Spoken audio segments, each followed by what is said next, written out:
Ahojte! Tak, ako každý rok, aj tento rok naša škola organizuje stolnotenisový turnaj o pohár primátorky mesta Trenčianske Teplice.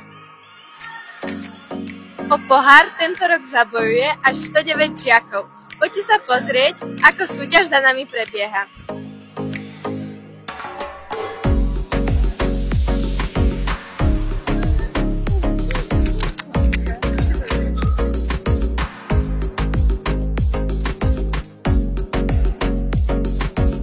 Turnaja, pani trénerku Krovinovú. Čo nám môžete o tomto turnaji povedať? No ja by som veľmi rada chcela povedať, že toto už je 15. ročník tohto turnaja o pohár primátorky mesta Trenčianske Teplice. A no nič, som nadšená. Chcela by som povedať, že prišlo 109 detí z rôznych škôl, asi z 15 škôl. A naozaj sa veľmi teším a hlavne chcem poďakovať. Chcem poďakovať kamarátom, organizátorom a mojim priateľom, trénerom, že mi pomohli zorganizovať tento krásny turnaj.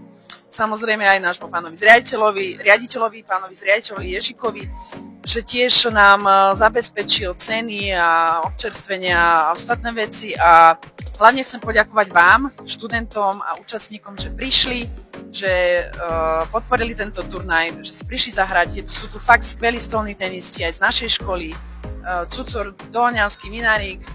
Naozaj sa veľmi teším, ako tento turnaj dopadne a teda predom už nemôžem ešte gratulovať, ale potom zase asi natočíme záverečné video aj s víťazmi, tak uvidíme, držíme im palce a ďakujem aj vám, dievčence, že vôbec takéto veci robíte a naozaj som vďačná a teším sa. Ďakujeme. Aj ja.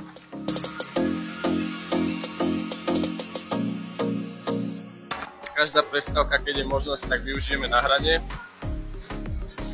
Keď hráme, vieme hrať s hocičím. Raz sme hrali s krabicami, raz s fľašami od destilovanej vody, aj s topánkami s hocičím.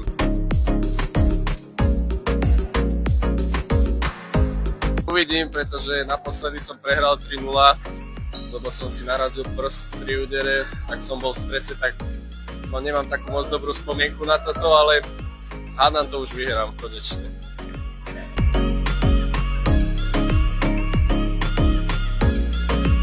Tak na týchto turnajoch o primátora som bol asi 4 krát. Vyhral som myslím len raz a 3-krát som mal 3. miesto a 2-krát 2. miesto. Ďakujeme, držíme ti palce.